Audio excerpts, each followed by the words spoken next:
Hello साथियों, मेरे इस YouTube चैनल में आप सभी का आज फिर से स्वागत। आज हम अभिज्ञान शाकुंतलम के प्रथम अंक में 12वें पद्य से आगे अध्ययन करेंगे। तो 12वां पद्य है जिसका प्रसंग इस प्रकार है कि राजा दुष्यंत एक हिरण का पीछा करते हुए शिकार करने के लिए उसके पीछे पीछे जा रहे हैं। सामने आकर के आश्रम के जो ब्रह्मचारी हैं वो राजा को रोकते हैं और राजा से कहते हैं कि यदि आपके किसी कार्य में कोई विघ्न नहीं हो तो आप आश्रम में जाकर के आतिथ्य ग्रहण करें और अपने पराक्रम का अवलोकन करें कि आपके पराक्रम के कारण, आपके शक्ति और भय के कारण जो राक्षस लोग हैं वो हमारे आश्रम में विघ्न उत्पन्न करने की हिम्मत नहीं करते हैं। तो इसी क्रम में यह पद्य है कि रम्यास्तपोधनानां प्रतिहत विघ्नाक्रिया समवलोक्य यास्यसि कियत् भुजो मे रक्षति मौर्वीकिणाङ्कति। तपोधनानां रम्यास्तपोधनानां प्रतिहत विघ्नः क्रिया समवलोक्य। तपोधनानां, तप ही है धन जिनका, ऐसे तपस्वियों के प्रतिहत विघ्ना यानी मार्ग में आई हुई बाधाओं जिनकी नष्ट हो गई हैं, ऐसे रम्या बहुत सुंदर सुंदर यज्ञ आदि क्रियाओं को समअवलोक्य भली भांति अवलोकन करके, देख करके, भली भांति देख करके आप ये जान जाओगे क्या कि मौर्वी किणांका, मौर्वी यानी धनुष की प्रत्यंचा को बोलते हैं मौर्वी, कि किण यानी आघात, बार बार यदि वो हाथ के टकराती है तो उससे वो उस निशान पड़ जाता है तो अंकित हो जाती है। तो मौर्वी किणांका, प्रत्यंचा के टकराने के कारण जो आपके हाथ पर जो निशान बना है, ऐसा यह निशान में भुजा, मेरी भुजा पर, कियत रक्षति, ऐसी मेरी भुजा कियत रक्षति, कितना रक्षा करती है लोगों को, आश्रम वासियों की, इति ज्ञास्यसि, यह आप जान जाओगे।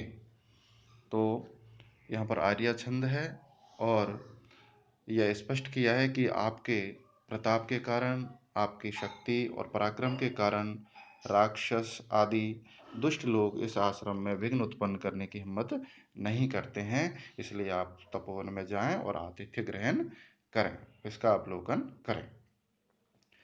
आगे के पद्य में जब वह ऐसा कहकर के तपस्वी लोग चले जाते हैं और जब राजा आश्रम में के निकट जाते हैं, तब वो देखते हैं कि सारथी से बोलते हैं कि रुकिए, आप यहीं कहीं आश्रम है आसपास, ऐसा मुझे प्रतीत हो रहा है, आश्रम की सीमा में हम प्रवेश कर चुके हैं। तब सारथी पूछता है कि महाराज आपको कैसे पता लगा? तब राजा कहते हैं कि आप नहीं देख रहे हो।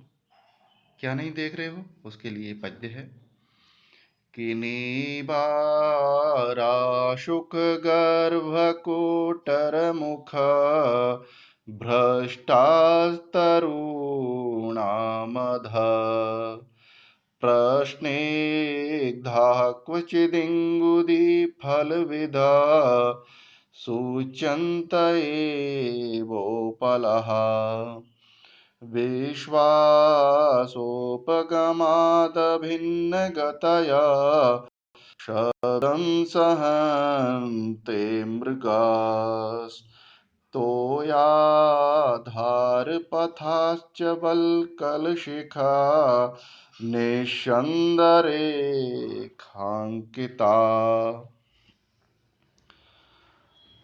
राजा दुष्यंत सारथी से कहते हैं, देखिए, तो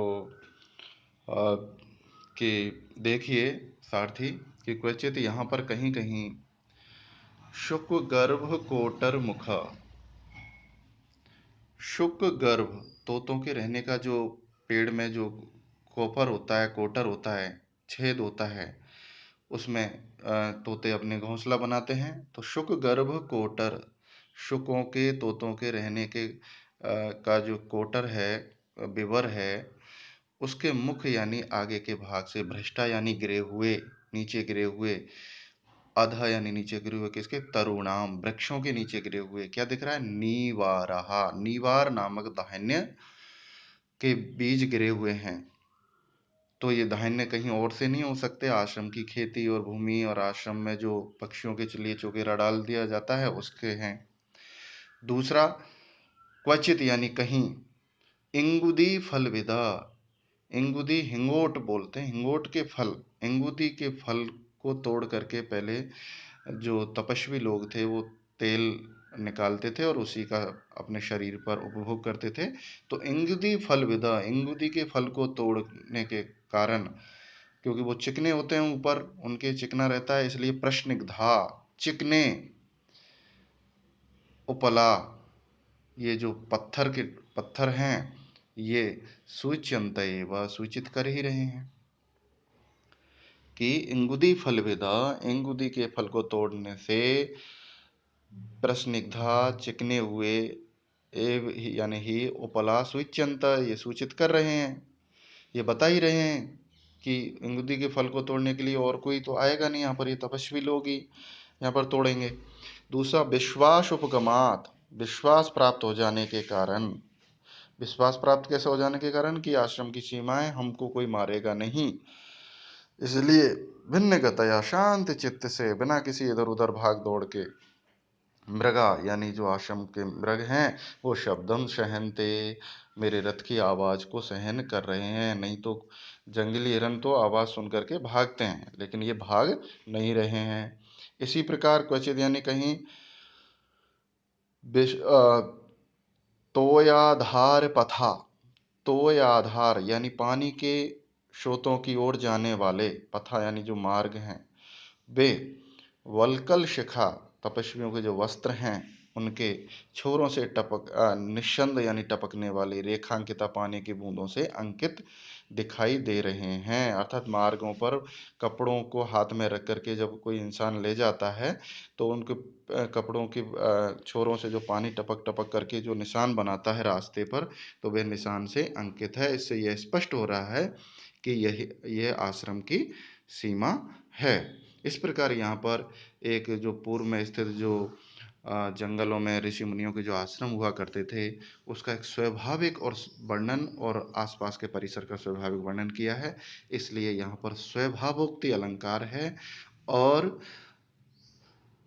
शार्दूल विक्रीडित छंद है। अब राजा आश्रम के दरवाजे पर जाते हैं और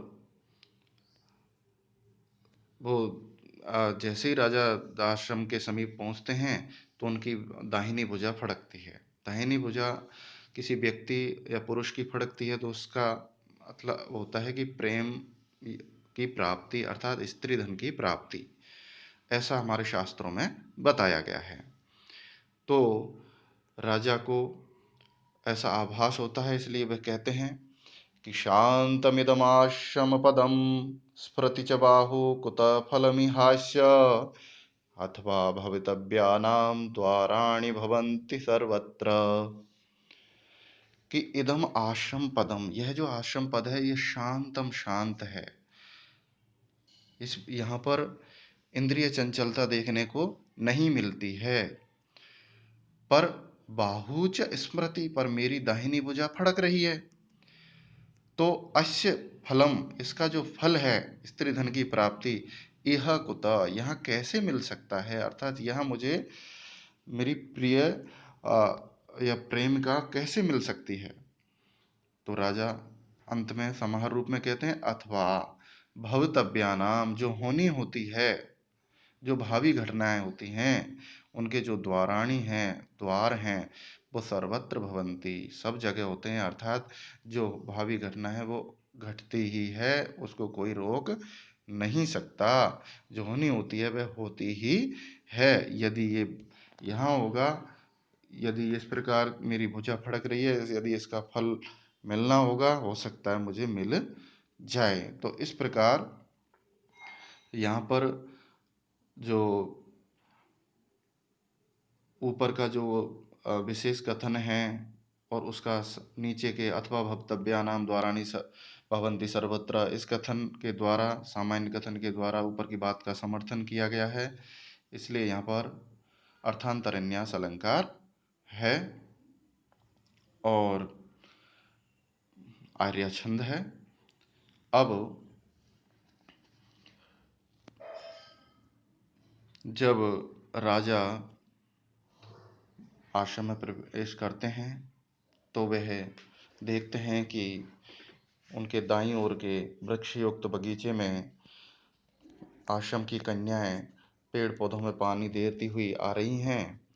तो उनको देख करके, उनके रूप सौंदर्य को देख करके राजा मंत्रमुग्ध हो जाता है और वह आश्चर्य करता है कि ऐसा सौंदर्य, ऐसी सुंदरता मुझे मेरे अंतःपुर यानी रनिवास में, मेरी राजधानी में भी देखने को नहीं मिलती। तब वह उनकी प्रशंसा में मन ही मन कहते हैं कि शुद्धांत दुर्लभमिदं वपुराश्रम वासनो यदि जनस्य दूरीकृतः खलु गुणैरुद्यानलता वनलताभिः। कि ये जो आश्रम पद है, ये शुद्धांत दुर्लभम, शुद्ध अंतःपुर में भी ये जो रूप सौंदर्य है वो दुर्लभ है। इदम बपु, यह ऐसा शरीर जैसा इन कन्याओं का है।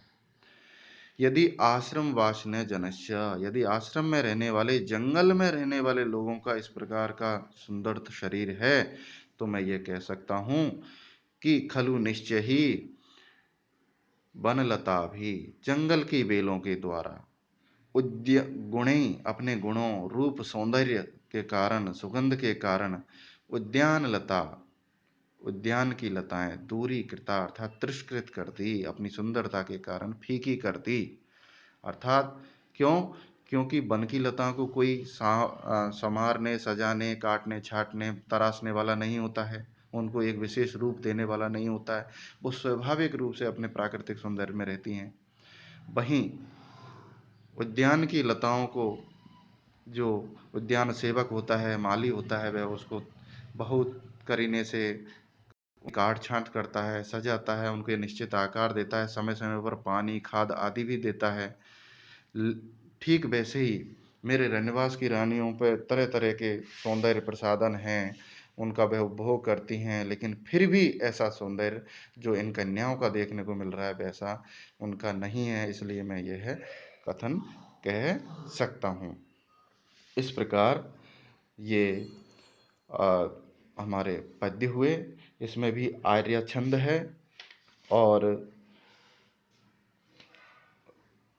आश्रम के जो बालिका हैं उनके सौंदर्य का यहाँ पर प्रशंसा की गई है। इसलिए यह है अप्रस्तुत प्रशंसा अलंकार यहाँ पर देखने को मिलता है। तो आज के लिए इतना ही। आप मेरे YouTube चैनल पर जा कर के अवश्य उसको सब्सक्राइब करें ताकि जैसे ही वीडियो तैयार हो और मैं उसको अपलोड करूं वह सबसे पहले आप तक पहुंचे। धन्यवाद।